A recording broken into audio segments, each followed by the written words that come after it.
नमस्कार।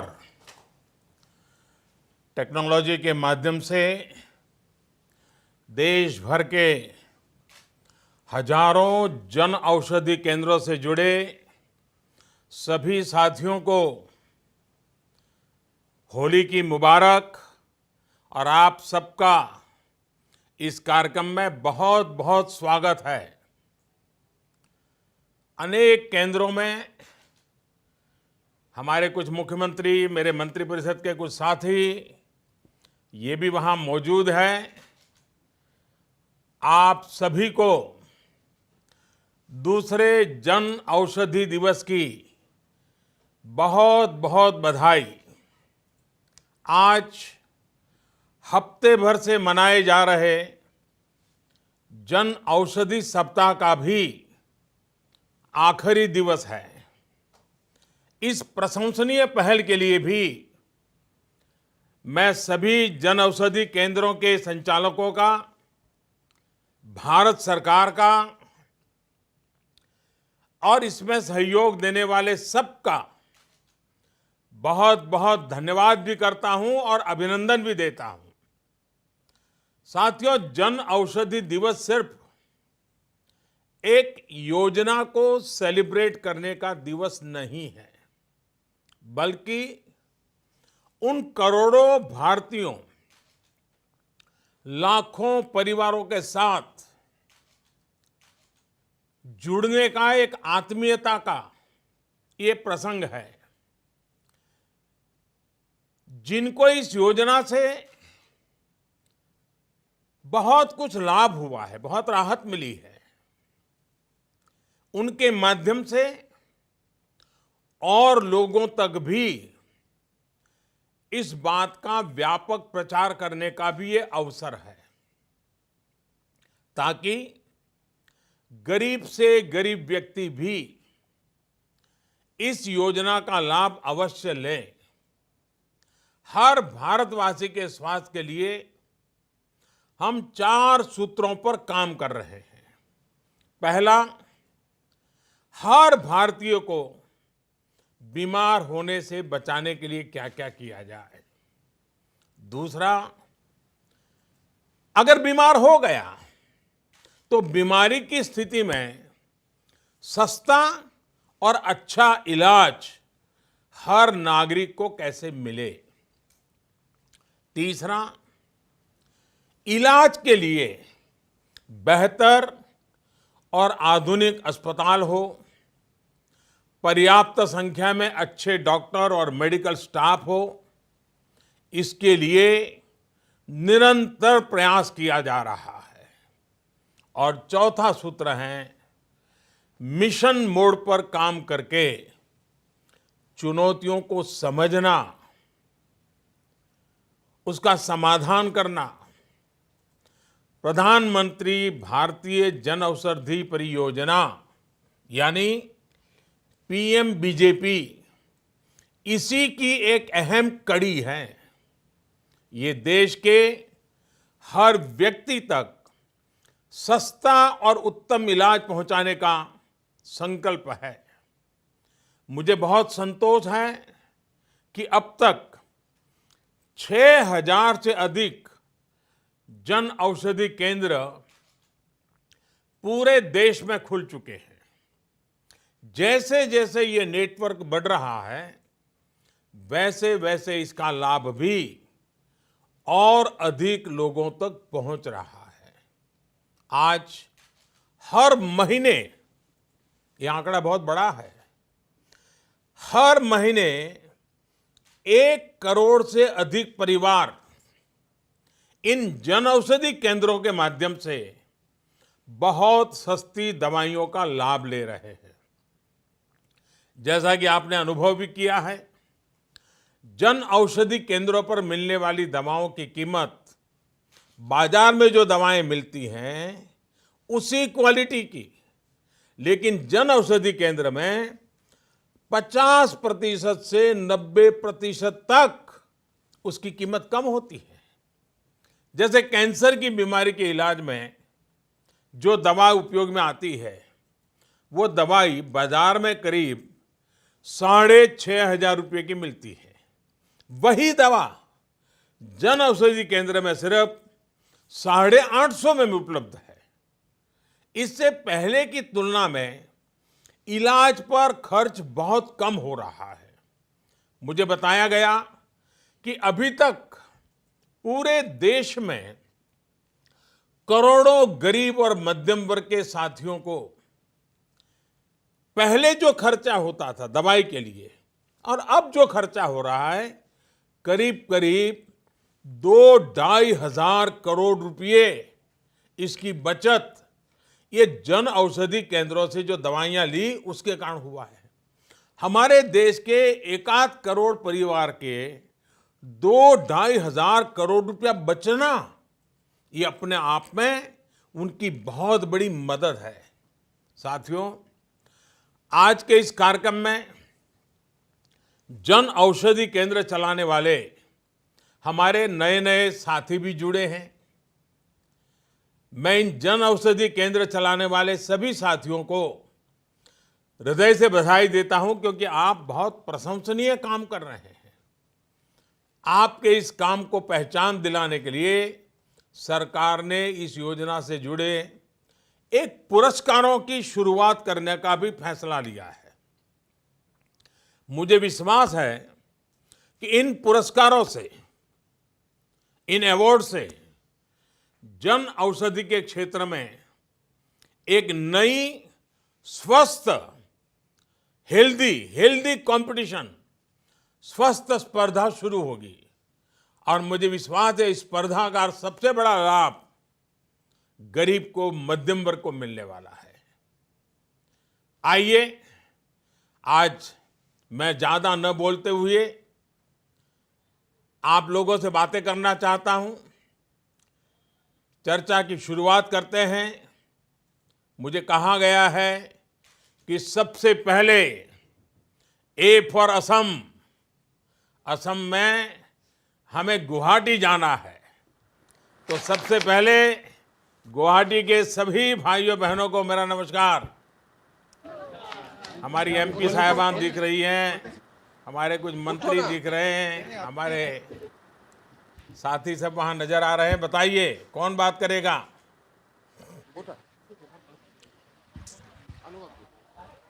नमस्कार मंत्री महोदय। नमस्ते जी। मेरा नाम अनुभव महंता है और 13 साल पहले मेरा एक ट्रेन एक्सीडेंट हुआ था, जिसमें से मैं 72% फिजिकली चैलेंज हो गया। तो उसी टाइम से सर मैं हमेशा चाहता था कि पेशेंट या गरीबों के लिए कुछ किया जाए। तो 3 साल पहले मुझे ये जनौषधि के बारे में पता चला और उसके बाद हम लोगों ने एक इधर स्टार्ट किया और उसके बाद हम लोगों का अभी 2 जनौषधि केंद्र है और हम लोग, मेरा मित्रों मिलकर अभी तक 6 गुवाहाटी में खुला हुआ है सर। और इसमें से हाँ सर, क्या बताइए अनुभव। सर इसमें पहले आदमी बहुत कम आता था, अभी धीरे धीरे करके सबको जान पहचान हुआ है और सबको इतना सस्ता में दवाई मिलता है तो बहुत अच्छा लगता है सर। क्योंकि इससे मैं अपना जीविका तो कर ही रहा हूँ, उसमें एम्प्लॉयमेंट जनरेट हो रहा है और ऊपर से सबको गरीबों का बहुत हेल्प हो रहा है सर। चलिए, पहले तो आपको बहुत बधाई है, क्योंकि आपने रोजगार तो कमाया लेकिन रोजगार का एक नया रास्ता खोजा, जिससे आप कईयों की मदद कर रहे हैं। और आपने कहा कि आपके साथी भी इस नए नए काम में जुड़ रहे हैं। मुझे खुशी है, शायद वहाँ और भी कुछ लोग होंगे, बात करना चाहेंगे।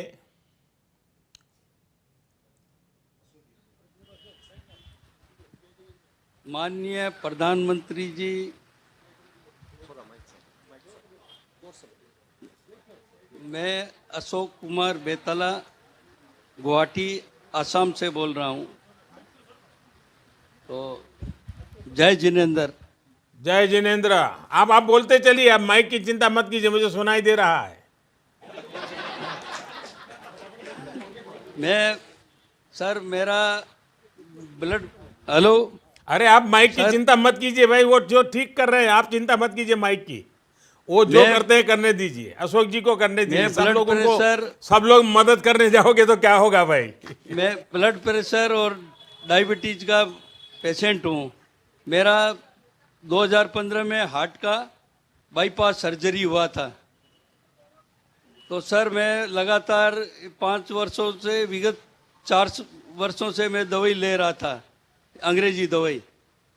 तो फिर मेरे मित्रों ने, परिचितों ने बोला कि यहाँ बेलतला गुवाहाटी में मोदी जी की एक दुकान इधर में खुली है, आपका यहाँ पूरा गुवाहाटी में मोदी जी की दुकान के नाम से ही यहाँ जाने जाते हैं आप सर।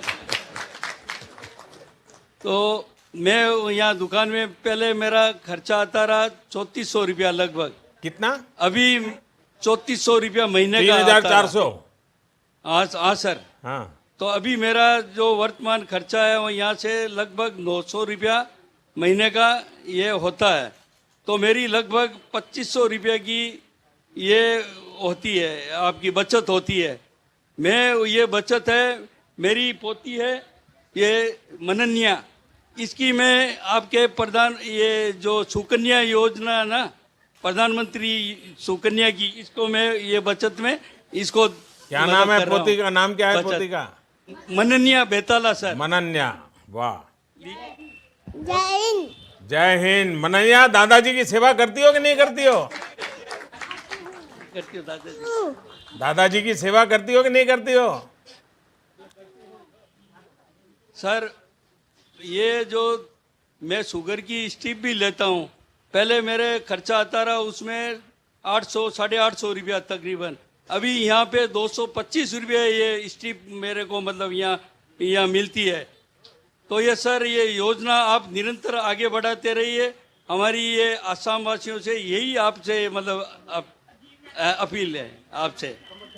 और माँ कामाख्या का मैं परम भक्त हूँ सर। मैं आपके लिए ये चीर लाया हूँ, आपके लिए वो चीर माँ कामाख्या का। तो वो हमारे मंत्री जी वहां बैठे हैं, तेली जी को दे देना, वो पार्लियामेंट में आएंगे तो मुझे मिल जाएगी। सर मैं उसी की बदौलत से ही मैं मतलब माँ कामाख्या की से ही मैं, और दुआ और दवाई से दोनों से ही मैं हुआ। दुआ माँ कामाख्या की और दवाई आपकी मोदी जी की साथ। और मेरा पूरा परिवार, मेरा सहयोगी, ये सब, ये झंकार जी दुधेड़िया जी, इन्होंने मेरे को मतलब बोले ये दवाई है जो आप मतलब मोदी जी की दुकान है, इनसे मतलब ये दवाई आप लीजिए। और सर कोरोना वायरस का आपको जो बीमारी चल रही है उसके बारे में आप मतलब सुझाव दीजिए सर। चलिए अशोक जी, आप अपनी तबीयत की तो चिंता करते हैं, लेकिन आपको कोरोना वायरस से औरों की तबीयत की भी चिंता है। मुझे अच्छा लगा। और आपने जन औषधि से जो पैसे बचे हैं और आपने जो मोदी की दुकान का नाम कहा है, मुझे कई जगह से पता चल रहा है कि सब लोग मोदी की दुकान बोल रहे हैं। आपके इस प्यार के लिए मैं आपका बहुत आभारी हूँ। जहाँ तक आपने कोरोना वायरस की बात की, आप बैठिए, मैं बताता हूँ। अनुभव आप भी बैठिए, अशोक जी आप भी बैठिए। जहाँ तक आपने कोरोना वायरस की बात की, तो ये सही है कि बहुत से लोग इसे लेकर बहुत चिंता में है। मैं समझता हूँ इसमें आपकी और हमारी, हम सबकी सतर्कता बहुत महत्वपूर्ण है। चाहे केंद्र सरकार हो या हमारी तमाम राज्य सरकारें हो या म्युनिसिपैलिटी हो, ग्राम पंचायत हो, सभी इस मामले को लेकर उचित इंतजाम और देखरेख में जुटे हुए हैं। हमारे पास कुशल डॉक्टर और मेडिकल स्टाफ भी है, संसाधन भी है और जागरूक आप जैसे अनेक नागरिक भी हैं। हमें बस अपनी सावधानियों में कोई कमी नहीं आनी देनी चाहिए और ये भी समझ लेना चाहिए कि सावधानियां क्या है। बड़ी बड़ी बातें नहीं है जी। ये अलग अलग माध्यमों से आपको शायद पता भी चलता होगा, लेकिन हम सुनते हैं एक कान से दूसरे कान से निकाल देते हैं। मैं फिर से एक बार, जब आपने मुझे पूछा है तो मौका ले लेता हूं और आपके माध्यम से देश के सभी नागरिकों के लिए वो सारी बातें मैं दोहरा रहा हूं और मैं कहता हूं कि आप भी याद रखिए और हर स्कूल में, कॉलेज में, सब जगह पे बताइए। देखिए क्या करना है, एक तो हमें बिना जरूरत के कहीं इकट्ठा होने से बचना होगा और दूसरा, हमें बार बार जितना हो सके अपने हाथ धोते रहना चाहिए और बराबर सफाई करनी चाहिए। अपने चेहरे को, अपने नाक और अपने मुंह को बार बार छूने की हमारी जो आदत है, अब थोड़ा उस आदत को बदलना होगा। जितना हो सके इस आदत को हमें कंट्रोल करना है और धुले हुए हाथों से ही अपने मुंह को टच करना चाहिए। जानकारों का कहना यह है कि ये खांसते या छींकते समय जो छींटे निकलते हैं, सांस के साथ ऐसे छोटे छोटे छोटे बिंदु निकलते दिखते भी नहीं है, उसमें जो भी संपर्क में आता है उसे ये फैलता है। ऐसे में जिस भी चीज पर ये छींटे गिरते हैं उसमें ये वायरस कई दिनों तक जीवित रह सकता है। इसलिए बार बार साबुन से हाथ धोना बहुत जरूरी है। एक और आदत हमें जरूर डालनी है। अगर खांसी और छींक हमें आती है तो कोशिश यही करनी है कि दूसरों पर इसके छींटे न पड़े और जो कपड़ा या रुमाल हमने छींकने के समय इस्तेमाल किया होता है उसे भी दूसरों के संपर्क में न आने दें। साथियों, जिन जिन लोगों को ये संक्रमण हुआ है उनको तो जरूरी निगरानी में रखा ही जा रहा है, पूरे वॉच में रखा जाता है। लेकिन अगर किसी साथी को शक होता है कि वो किसी संक्रमित साथी के संपर्क में आया है तो उसको बहुत घबराने की जरूरत नहीं है। अपने मुंह को मास्क से ढक करके या किसी बड़े कपड़े से ढक करके सबसे पहला काम करना चाहिए, किसी न किसी नजदीकी अस्पताल में चेक करवा लीजिए। ये बहुत जरूरी है। परिवार में जो बाकी लोग होते हैं उनको भी इन्फेक्शन होने की आशंका ज्यादा होती है। ऐसे में उनको भी जरूरी टेस्ट करा लेने चाहिए। ऐसे साथियों को मास्क भी पहनने चाहिए, ग्लव्स भी पहनने चाहिए और दूसरों से कुछ दूरी बना करके रहना चाहिए। मास्क पहनना है या नहीं पहनना है, इसे लेकर जानकारों की अलग अलग राय है, लेकिन ध्यान यही रखना है कि खांसते या छींकते समय जो हवा निकलती है उसके साथ जो छोटे छोटे बारीक ड्रॉप्स निकलते हैं, ड्रॉपलेट्स, वो दूसरों पर न जाएं। वैसे मास्क पहनते समय भी एक चीज ध्यान रखनी है, मास्क को एडजस्ट करते हमारा हाथ बार बार मुंह को छूता है। इससे बचाव की जगह इन्फेक्शन फैलने की आशंका बढ़ जाती है। साथियों, ऐसे समय में अफवाहें भी तेजी से फैलती हैं।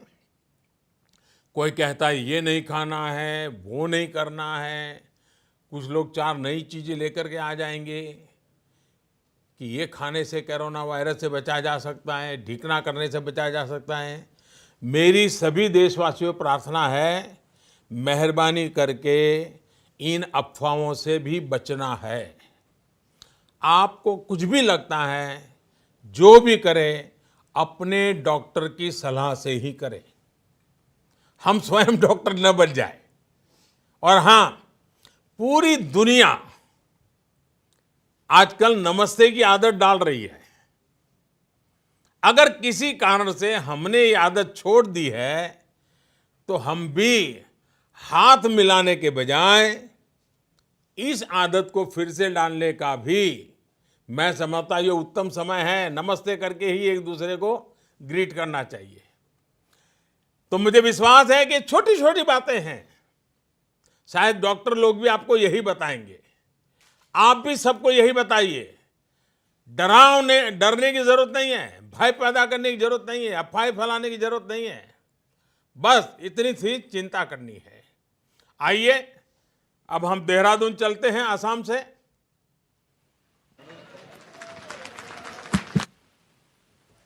मुख्यमंत्री जी को नमस्कार। चलिए, हमारे एमपी साहब भी बैठे हैं, काफी लोग दिख रहे हैं सब। मोदी जी को सादर प्रणाम। नमस्कार जी। सर, मेरा नाम मुकेश अग्रवाल है। मैं देहरादून में कई जन औषधि केंद्रों का संचालन करता हूं और ये प्रेरणा मुझे इसलिए मिली है कि यहाँ पे कुछ मरीज ऐसे थे जो दयनीय स्थिति में थे। मैं उनकी मदद करना चाहता था, पर वो महंगी दवाइयाँ होने के कारण मैं उनको सहमत नहीं हो पाता था। तब मुझे जन औषधि केंद्रों का पता लगा, माननीय मुख्यमंत्री जी से हमारा सहयोग है, तो फिर हमने जो है इसके लिए प्रयास किया। हमें चैरिटेबल ट्रस्ट बनाया, प्रयास चैरिटेबल ट्रस्ट। उसके बाद हमने लोगों को कुछ मुफ्त दवाइयाँ भी दी हैं, कुछ चैरिटी में भी दी हैं। अब सस्ती दवाइयों का हम डिस्प्ले करते हैं, लोगों को देते हैं, उनको बहुत फ़ायदा होता है। कुछ महिलाएं, ये महिला अस्पताल में हमारा एक है, तो यहाँ महिलाएं होती हैं, कई गायनोलॉजिस्ट का बना हुआ है, तो यहाँ इन लोगों को बहुत फ़ायदा होता है। चलिए, बहुत बहुत धन्यवाद आपको। और कौन है जो बात करना चाहता है?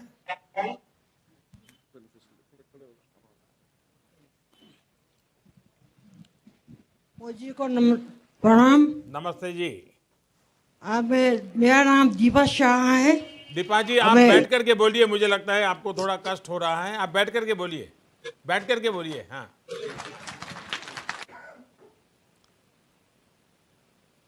हाँ, बताइए दीपा जी। मोदी जी, मेरे को सन 11 में पैरालाइज पड़ा था, मैं बोल नहीं पाती थी, मेरा हॉस्पिटल में इलाज चलता था, दवाइयाँ बहुत महंगी आती थी, क्योंकि मेरे हस्बैंड भी विकलांग हैं, घर चलाना बड़ा मुश्किल हो गया था। आपके द्वारा जन औषधि दवाइयाँ मिली, मैंने खाना शुरू किया और मेरी दवाइयाँ जो है 5,000 की आती थी और अब मेरी दवाएँ 1,500 की आती हैं, तो 3,000 मुझे मिलता है। उससे मैं अपने खर्चा और फल फ्रूट वगैरह खाती हूँ। और मैं मोदी जी, मैंने ईश्वर को तो नहीं देखा, लेकिन मैंने आपको ईश्वर के रूप में देखा है। आपको बहुत बहुत धन्यवाद।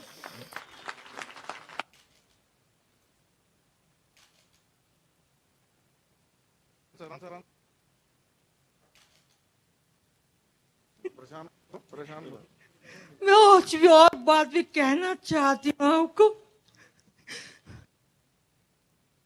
मुख्यमंत्री जी ने मेरी बहुत मदद की है और हमारे जो लोग हैं उन्होंने मेरी बहुत मदद की है।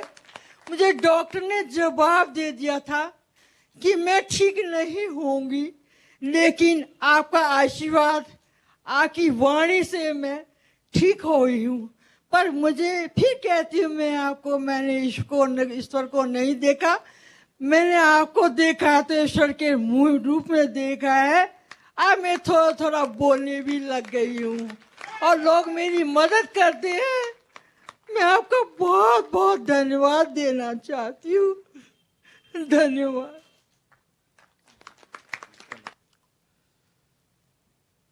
दीपा जी, आप बहुत भावुक हो गई, लेकिन आपने अपनी हिम्मत से बीमारियों को परास्त किया है।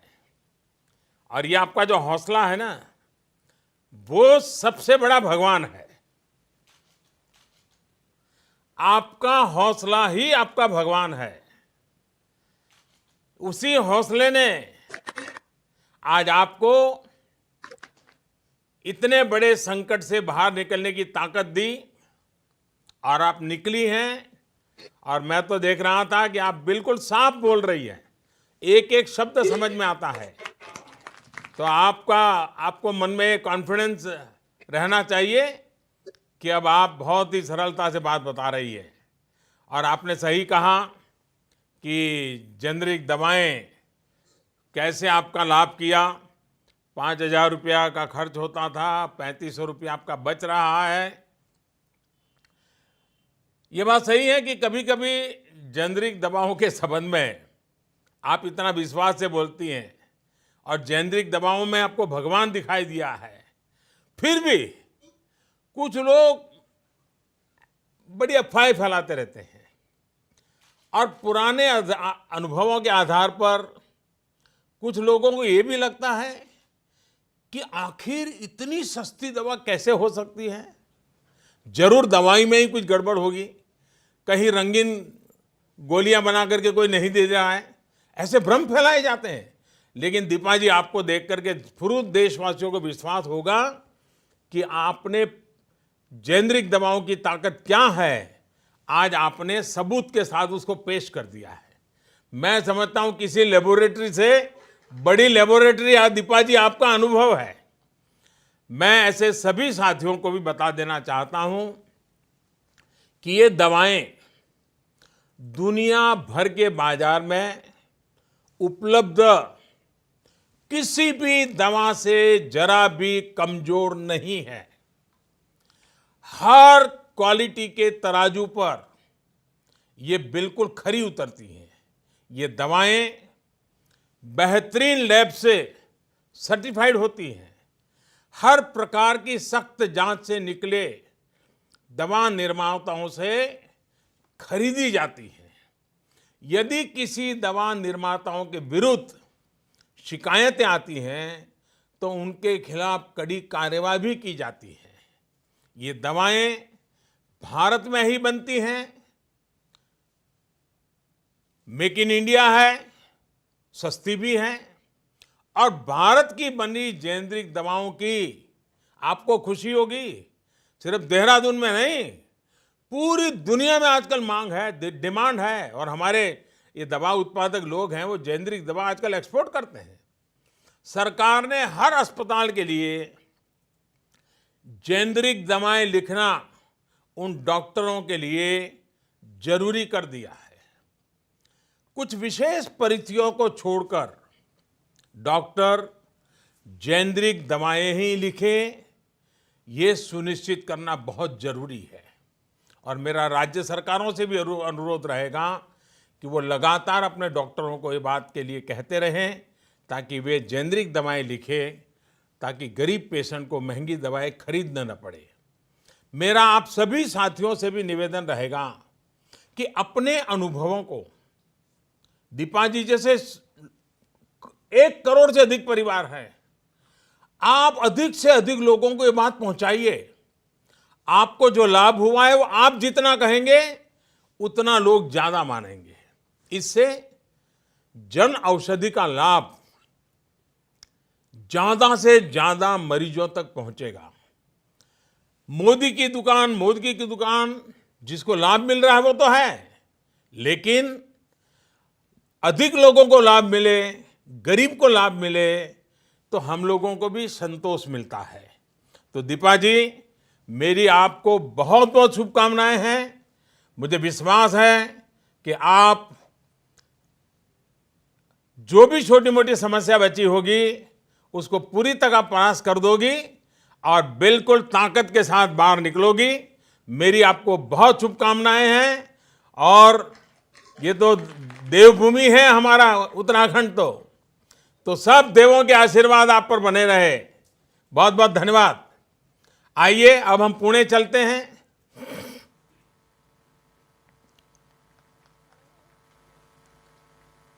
कौन है पुणे में, कौन बात करेंगे? नमस्ते मोदी जी, मेरा नाम ज़ेबा खान है।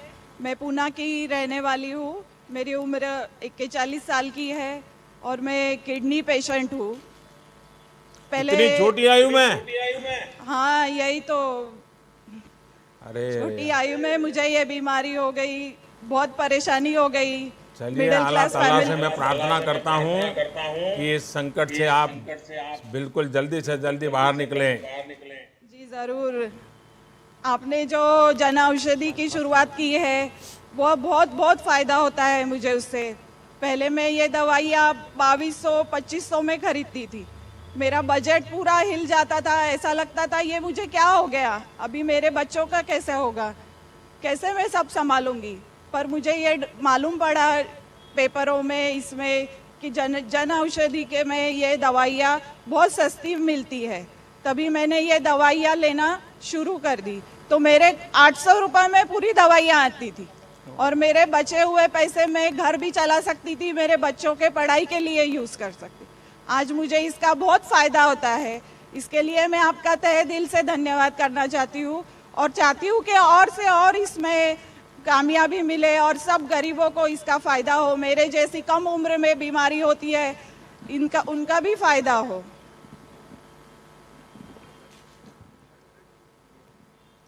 और मैं ये मुझे डायलिसिस चालू है, मैं ये सब जगह बताती हूँ कि ये दवाइयाँ यूज़ करें, सबको प्रचार करते रहती हूँ कि ये दवाइयों से अपना बजट भी सही रहता है और ज़्यादा खर्चा भी नहीं होता है। आपके परिवार के कौन आए हैं? बेटियाँ हैं यहाँ। अच्छा, तो बेटियों को पढ़ाती हो? हाँ। काय नाव काय मुलगीचं नाव काय? अल्फिया खान। हाँ, क्या पढ़ती हो बेटा?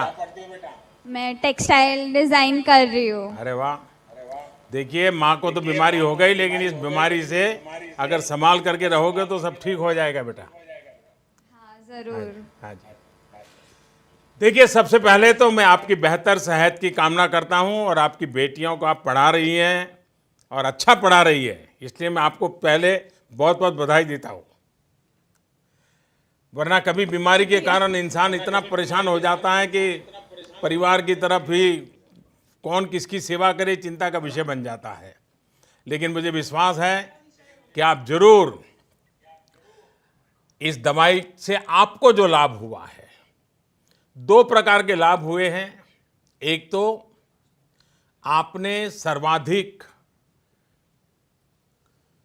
महंगा और कष्टदायक ये जो स्थिति से निकली है और उसमें से अब आपको कम से कम आर्थिक मदद मिल गई है और इस व्यवस्था से जाने के कारण अब आपको दवाइयाँ तो सस्ती मिली हैं, डायलिसिस की सुविधा भी मिल रही है और आप अपने परिवार की भी अच्छी देखभाल कर पा रही हैं।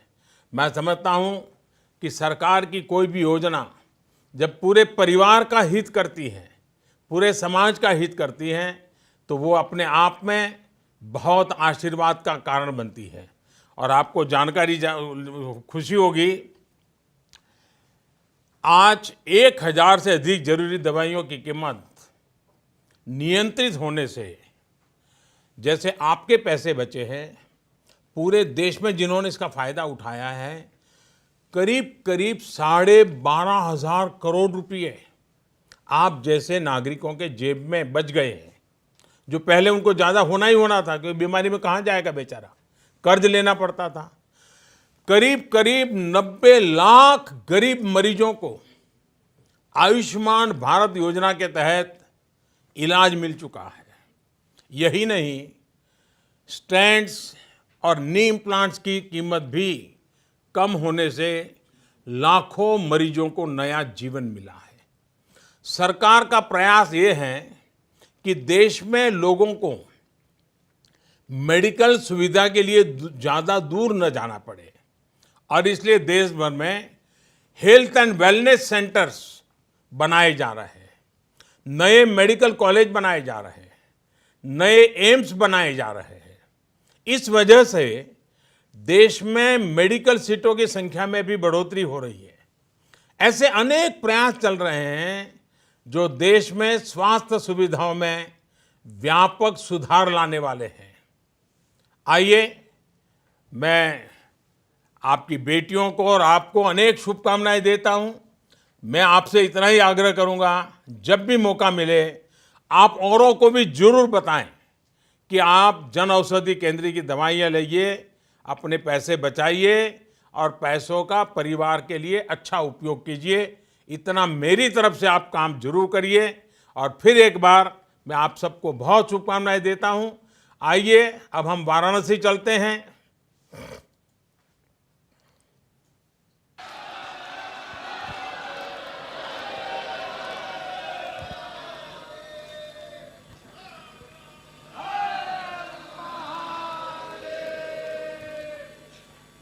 चलिए मेरी तरफ से भी सभी वाराणसी के भाइयों बहनों को हर हर महादेव।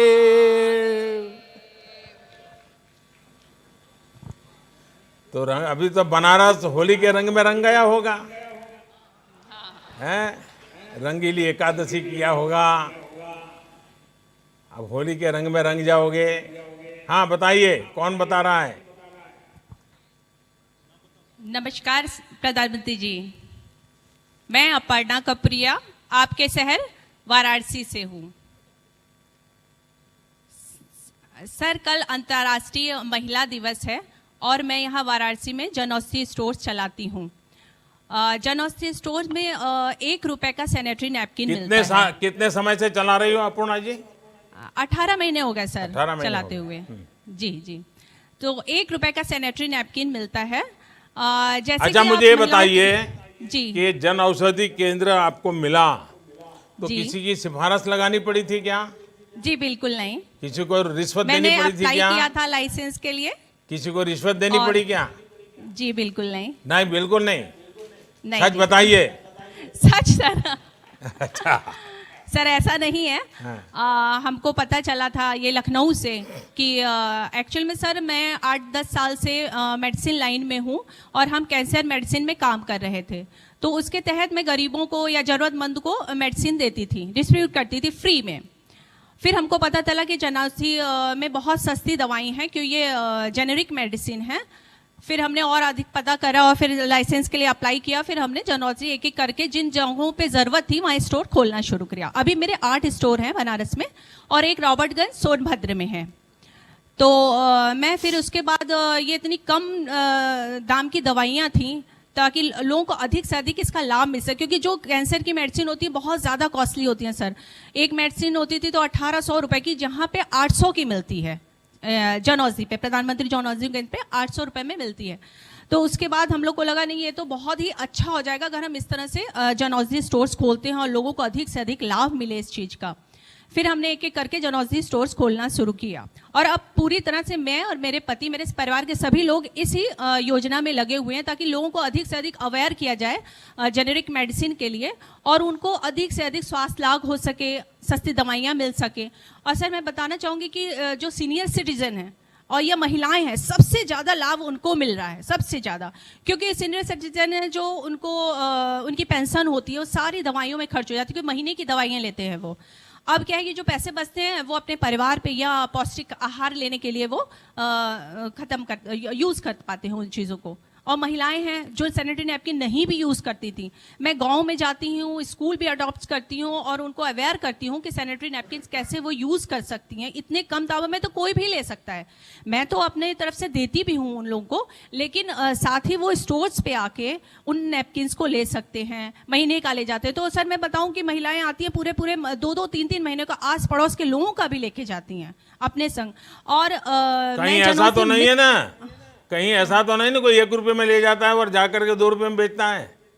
नहीं सर ऐसा नहीं है सर, क्योंकि उस पर प्राइस लिखा हुआ है तो लोग इतने पढ़े लिखे तो होते ही हैं गांव में भी, अब कि ये जान सके कि ये अच्छा, कितने पहले रुपए का है। जितने लोग ले जाते थे, जितनी जी। बहनें ये सैनिटरी नैपकिन ले जाती थी, अब संख्या बढ़ी है क्या? बहुत ज़्यादा सर, बहुत ज़्यादा। मैं पर मंथ 4 लाख नैपकिन तो बेचती हूँ अपने स्टोर से मैं सर। और बिल्कुल गरीब बिल्कुल, माँ बहनों को भी पता है कि ऐसा लेना चाहिए। पता है इसका सर, उपयोग- पता है। वही सर मैं बताने जा रही हूँ कि मैं जन औषधि मित्र, एक मेरी मुहिम चलती हैगी जिसके तहत मैं महिला मित्रों को जोड़ती हूँ और वो अधिक से अधिक और महिला मित्रों को अपने साथ जोड़ती हैं ताकि माउथ पब्लिसिटी से और लोगों को पता चल सके कि यहाँ कितने कम दामों में सैनिटरी नैपकिन है, साथ ही दवाएं भी कितने। जो हमारे यहाँ काम करती हैं महिलाएं, वो बीच में क्या करती थी, दवाइयाँ छोड़ देती थी सर। और पता चला कि फिर ऐसे ही आ रही हैं, बीमार पड़ रही हैं, बच्चे सफ़र कर रहे हैं, लेकिन अब वो कंटिन्यूसली रखती है उन दवाइयों को। और मेरी महिला मित्रगण जो हैं वो इस मुहिम में सबसे आगे रहती है, ताकि उनको बराबर अवेयर करती रहे कि हमें और भी 8-10 लोगों को आगे आगे बताते जाना। इसके लिए मैं एक लॉटरी सिस्टम में निकालती हूँ सर, ताकि जो आगे लोग बता रहे हो कि महिला मित्र क्यों बनाए हम, तो उनको जब वो लोग महिला मित्र अपने साथ लाती हैं, या कोई भी वर्ग के लोग लाते हैं, या पुरुष भी हो सकते हैं उसमें, तो फिर हम उनके लिए लॉटरी निकालते हैं और उनको दवा फ्री देते हैं, ताकि उनका एक जोश बरकरार रहे कि अच्छा हम इस मुहिम से जुड़े हैं तो इसके हमें क्या लाभ है। तो इसके लिए आप बधाई के पात्र हैं। हमारी सर, आप देख भी सकते होंगे मेरे पीछे बहुत सारी मेरी महिलाएं मित्र इकट्ठी हैं आज यहाँ पर, अधिक से अधिक मात्रा में। और सर मैं ये भी बताना चाहूँगी कि मैं अपने स्टोर के माध्यम से मैंने लगभग 25 लोगों को रोजगार दिया हुआ है, और साथ ही उसमें महिलाएं भी हैं, दिव्यांग भी लोग हैं, अदर लोग भी हैं सर। तो इसलिए इस योजना से हम लोग को अलग अलग तरीके से लाभ हुआ है सर, और ये लोग महसूस कर पाते हैं आज के टाइम में सर। सर जैसे आप महिलाओं के लिए अनेक स्वास्थ्य योजना लाए, टॉयलेट है, उज्ज्वला है, सैनिटरी नैपकिन्स लाए, और आपने समाज की पुरानी सोच को चुनौती दी, और ये बिल्कुल मन में आपने चिंता नहीं की कि समाज कैसा रिएक्ट करेगा। तो इसके लिए तो सबसे पहले हमारी बहनें और हम आपके बहुत बहुत आभारी हैं सर। मैं आपका बहुत आभारी हूँ। ये सफलता मेरे कारण कम है, ये सफलता इसलिए है कि आप जैसी लाखों सक्रिय जागरूक बहनें अब इस काम को आगे बढ़ा रही है, और इसके लिए मैं आपको बहुत बहुत बधाई देता हूँ। और आपने इसको सिर्फ व्यवसाय नहीं, एक जीवन का मिशन बना दिया है, और आपने लोगों को जागरूक भी करना और लोगों को मदद पहुंचाना, ये सारे काम आपने किए हैं। इसके लिए मैं बधाई देता हूं। और बनारस का मैं हूं, आपने मुझे एक नया आइडिया दिया, वो आइडिया लोगों ने सुना कि आपने महिला मित्र का एक संगठन खड़ा किया है।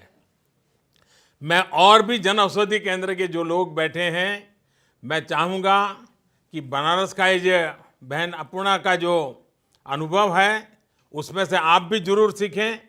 महिला मित्रों का एक संगठन खड़ा करके, खास करके सैनिटरी नैपकिन और पर्सनल हाइजीन में कैसे चिंता करनी चाहिए। अगर हमारी बहन बेटी माताओं की पर्सनल हाइजीन में हम मदद कर पाएँ तो हमारा समाज बहुत जल्दी स्वस्थ होता है, आने वाले बालक भी स्वस्थ होते हैं। और इस काम को करने के लिए मैं बहुत बहुत बधाई के साथ, और बनारस वासियों का उत्साह तो बड़ा देखते ही बनता है। मैं सबको नमस्कार करता हूं और सबको फिर से एक बार होली की शुभकामनाएं देता हूं। चलिए आइए, बनारस से हम सीधे चलते हैं, बनारस से हम सीधे चलते हैं जम्मू कश्मीर के पुलवामा में।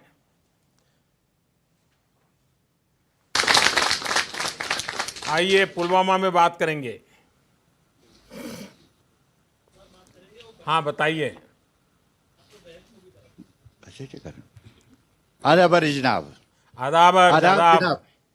मेरा नाम गुलाम नबी डार है जनाब।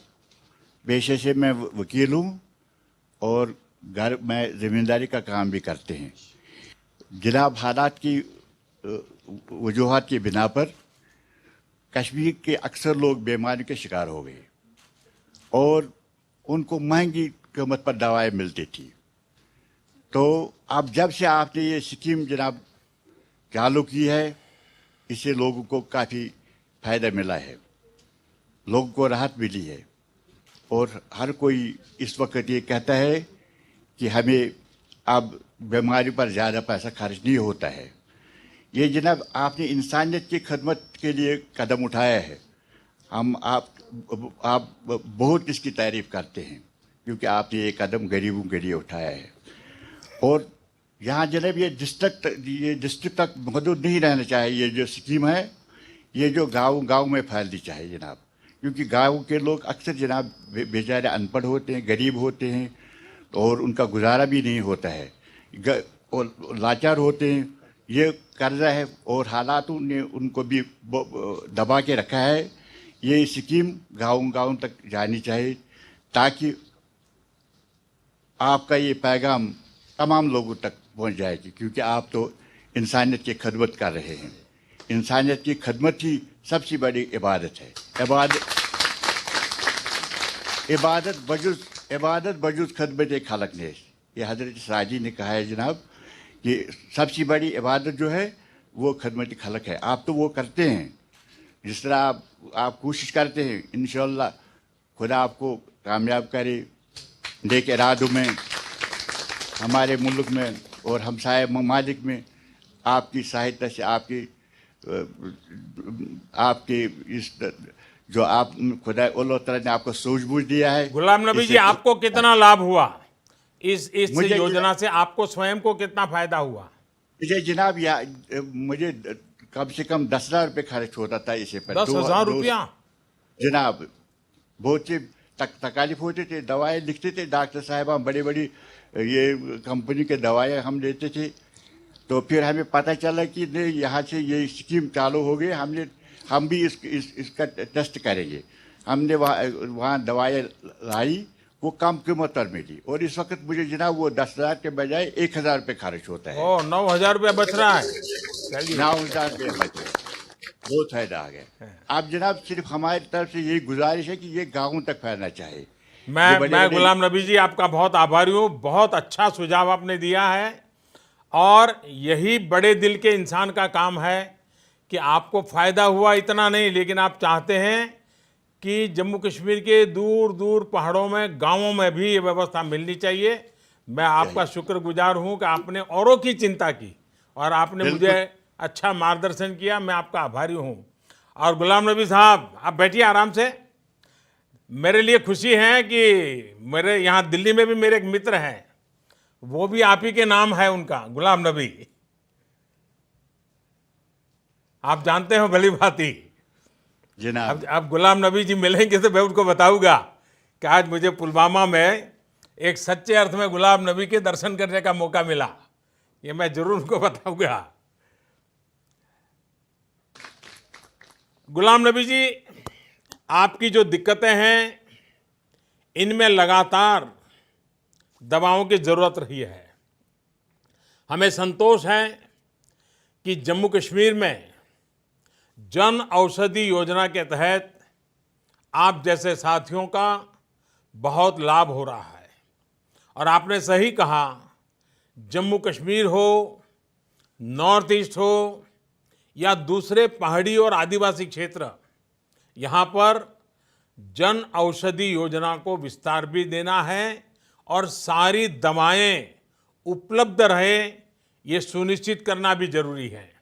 और हमारे साथी मंत्री श्री मनसुख भाई इसी विभाग के मंत्री हैं, वो आज आपके बीच में बैठे हैं, तो आपके सुझाव उन्होंने सुने हैं, तो मुझे पक्का भरोसा है कि वो तुरंत आपके इस सुझाव पर काम करना शुरू करेंगे।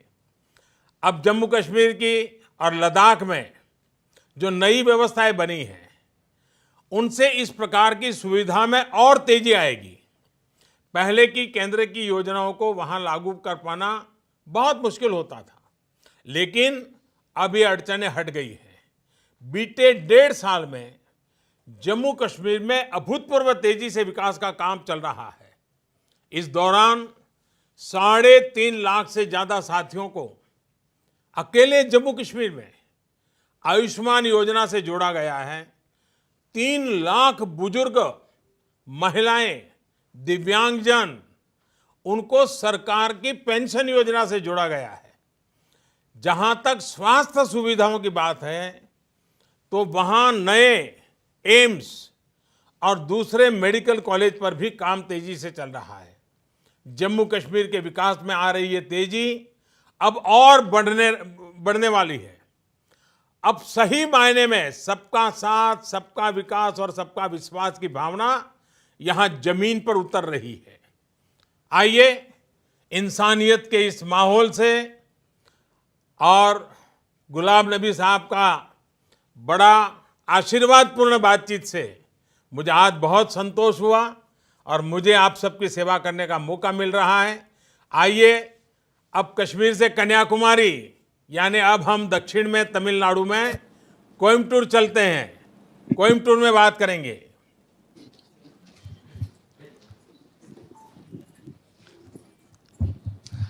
Good morning Modi ji. Vanakkam.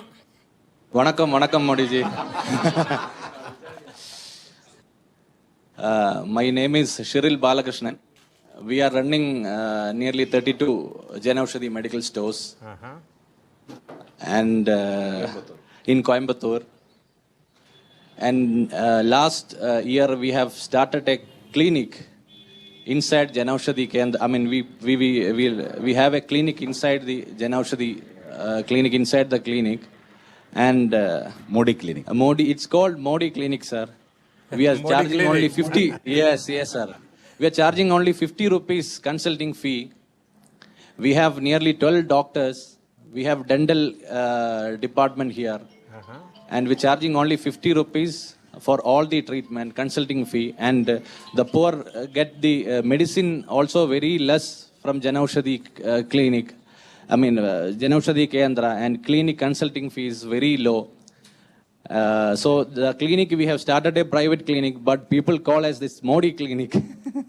So now we are planning to start more venture clinic like this, Modi ji. Me and my wife is doing this. I'll introduce my wife, Deepa Balram. Namaste, Modi ji. Deepa ji, vanakkam. Vanakkam. How are you, sir? I'm fine. Thank you. I'm trying my level best to keep fit. All right, good. और कौन बात करेगा? हमारे मंत्री किशन जी भी आज आपके बीच में बैठे हैं, जरूर अपनी बातें बता देना, उनसे मुझे पता चल जाएगा। हाँ, बताइए। नमस्ते मोदी जी। नमस्ते। मेरा नाम गीता है। मैं कोयम्बतूर में रहने वाली हूँ। मेरा एज 60। मेरे को 2 साल से डायबिटिक्स है। 1 साल पहले बाहर दिखाती थी, पर मंथ 2000 होता था, मगर अब यहाँ आपके अस्पताल में दिखाने थे 600 से 700 तक होती। अब पर मंथ पर ईयर 35,000 मेरे को बचत होती है। अब मैं अच्छी हूँ, आसपास वालों की पे बताती हूँ, यहाँ चीप एंड बेस्ट मिलता है, वहाँ करके बताइए। गीता जी, आपको फायदा हुआ है? बहुत ही फायदा हुआ। अभी मैं बहुत ही अच्छी हूँ। चलिए, तो मोदी क्लिनिक आपके काम आ रहा है। हाँ, बहुत ही काम आ रहा है। मेरे बच्चों को भी अच्छे यहाँ पर लेकर आती हूँ। मेरे पोते को सब यहाँ पर लेकर आती हूँ। बस मेरी तरफ से। हाँ, बताइए, कुछ कहना है आपको? आप तमिल में बोलूँ क्या? हाँ, बोलिए, तमिल बोलिए। मैं तो एक भारत श्रेष्ठ भारत को लेके चलता हूँ। 100 ஆண்டு நீங்கள் நல்லா இருக்கணும். உங்கள் சேவை நாட்டுக்கு சேவை. Thank you sir. बहुत बहुत शुभकामनाएं।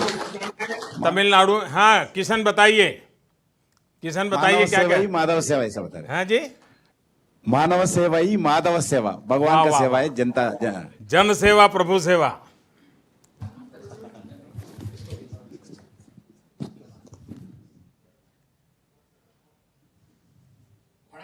वणक्कम वणक्कम।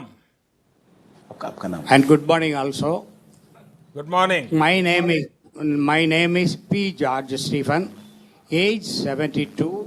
I am coming from Erode in Tamil Nadu, near Coimbatore, Erode. 105 kilometers. Yes. Then, very recently, you have opened medical stores at Erode also. Past 1 year, I am purchasing medicines from that medical store. It is cost of the price is very low, and compared to private medical stores, this is very easy to purchase. So I request you to kindly open many more medical stores around in Tamil Nadu, especially in village side. And also I request you to kindly control the coronavirus all over in India. That is my ambition and my wish. Thank you. Thank you, thank you. We'll try our level best to expand as many as Jan Aushadhi Kendra in the nook and corner of the country. We will try our level best, and even Tamil Nadu will also be beneficiary. Thank you. Vanakkam to everybody in Tamil Nadu. मुझे बताया गया कि अब मुजफ्फरपुर बड़ी बारिश चल रही थी, लेकिन अब बारिश के बाद फिर से सब लोग मैदान में आ गए हैं। आइए, मुजफ्फरपुर को, बिहार के सब नागरिकों को बहुत बहुत नमस्ते। और होली की तो बड़ी जोरों की तैयारियां चलती होगी आपके यहाँ। नमस्ते मोदी जी। नमस्ते। मैं पंकज कुमार झा मुजफ्फरपुर जिले के बिहार से हूं। मैं एक दिव्यांग भी हूं। विगत 7 वर्ष पहले नक्सलाइट हमला में बम से मेरा हाथ उड़ गया था। मैं दर दर का ठोकर खा रहा था कि मैं अब विकलांग हो गया, अब मुझे कौन खाना खिलाएगा, मुझे कौन कपड़ा पहनाएगा। मैं इसके लिए मैं व्याकुल हो रहा था, लेकिन कहते थे कि हे भगवान अब मेरा क्या होगा। लेकिन भगवान ने मुझे, आप जैसे मुझे भगवान मिला दिया। मैं पेपर में पढ़ा ना, तो लिखा हुआ था प्रधानमंत्री जन औषधि खोले। मैंने खोला, जब खोले ना मोदी जी, तो मेरा दुकान, मेरा काम चलता था, लेकिन लोग आते थे, मैं विश्वास दिलाता था, लेकिन धीरे धीरे आकर कहते कि मोदी जी का दुकान है। हम कि जी मोदी जी का दुकान है। अच्छा दवाई है क्या? जो दवाई होता था ना देते थे, जो नहीं होता था ना तो मैं ऑर्डर लिख लिया करता था और बोलते थे कि माता जी, चाचा जी 1 सप्ताह में दे देंगे। मैंने पॉज से ऑर्डर किया, तुरंत आता था, दवाई भी सबको मिलता था। सब यही कहते थे कि मोदी जी का दुकान है, मोदी जी का दुकान है। पंकज जी, मैं पहले तो आपको बहुत बहुत साधुवाद देता हूं। इतना बड़ा नक्सली हमला हुआ, आपका एक हाथ चला गया, लेकिन आपने हिम्मत नहीं हारी और आप अपने हौसले को लेकर के आपने अपने जीवन को लोगों की सेवा में लगा दिया। तो पंकज जी, आप सचमुच में अभिनंदन के अधिकारी हैं। और आपका जैसे लोगों का जीवन, जब एक तरफ कोई बम फेंक करके आपको आपकी हत्या के पर तुला हुआ है, आपको दिव्यांग बना देता है, आपका हाथ चला जाता है, आप प्रतिशोध के बजाय सेवा के अंदर अपनी शक्ति खपा रहे हैं। ये अपने आप में बहुत बड़ा प्रेरक उदाहरण है। और इसलिए पंकज जी, सबसे पहले तो आज मैं आपको नमन करता हूं। और आप सही मायने में जन औषधि की भावना का प्रतिनिधित्व करते हैं। ये योजना, अब बैठिए पंकज जी, ये योजना सस्ती दवाओं के साथ साथ आज दिव्यांग जनों सहित अनेक युवा साथियों के लिए आत्मविश्वास का एक बहुत बड़ा साधन बनी है। जन औषधि केंद्रों के साथ साथ डिस्ट्रीब्यूशन, क्वालिटी टेस्टिंग लैब, ऐसे अनेक दूसरे साधनों का भी एक पूरा नया नेटवर्क तैयार हो रहा है, उसका विस्तार हो रहा है, जिसमें हजारों युवा साथियों को रोजगार के नए अवसर मिल रहे हैं। जहां तक दिव्यांग जनों का सवाल है, तो मेरा हमेशा से मानना है कि उनके सामर्थ्य का और बेहतर इस्तेमाल किया जाना चाहिए।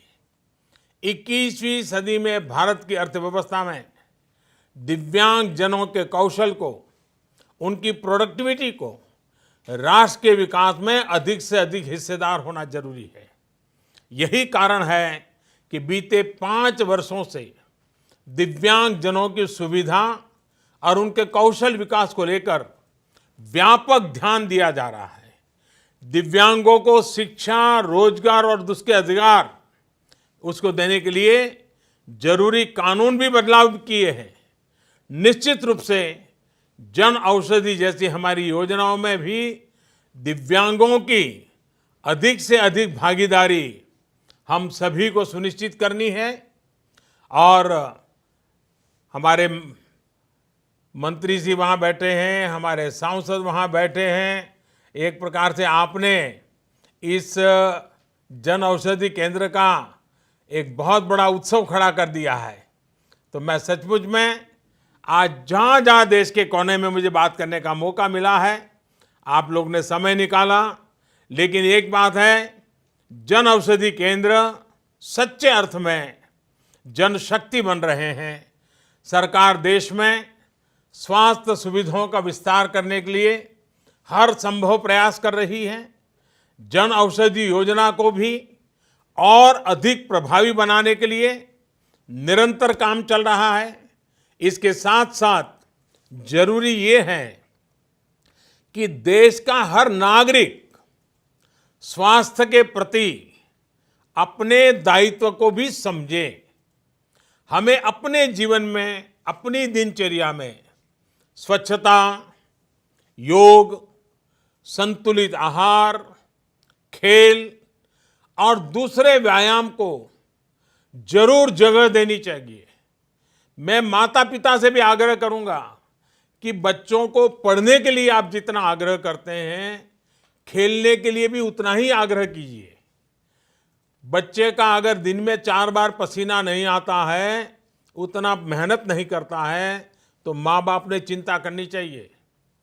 फिटनेस को लेकर हमारे प्रयास ही स्वस्थ भारत के संकल्प को सिद्ध करेंगे। मैं एक बार फिर जन औषधि केंद्र के इस अभियान में जुड़ने के लिए जो जन औषधि केंद्र चला रहे हैं उनको भी अनेक अनेक शुभकामनाएं देता हूं। देश के कोटि कोटि जन अभी भी इस व्यवस्था से अपरिचित है। मैं आपको भी कहूंगा, मैं मीडिया के साथियों को भी कहूंगा कि ये मानवता का काम है, सेवा का काम है। आप अपनी तरफ से भी इसका भरसक प्रचार कीजिए, प्रसार कीजिए और गरीब से गरीब लोग इन सुविधाओं का लाभ लें। आप किसी न किसी की जिंदगी में मददगार होंगे। इस काम को हम सब में मिल करके करें। आप सबको फिर से एक बार बेहतर स्वास्थ्य की मंगल कामनाएं करता हूं। आप सबको होली के पावन पवित्र त्योहार की भी बहुत बहुत शुभकामनाएं देता हूं। और जैसा मैंने प्रारंभ में कहा था, ये कोरोना वायरस के नाम पर डरने की जरूरत नहीं है, जागरूक होने की जरूरत है, अफवाहें फैलाने की जरूरत नहीं है। उसमें जो डूज एंड डोंट्स है उसका पालन करने की जरूरत है। अगर इतना हम कर लेंगे तो हम विजयी होकर के आगे बढ़ेंगे। मेरी फिर से एक बार आप सबको बहुत बहुत शुभकामनाएं, बहुत बहुत धन्यवाद।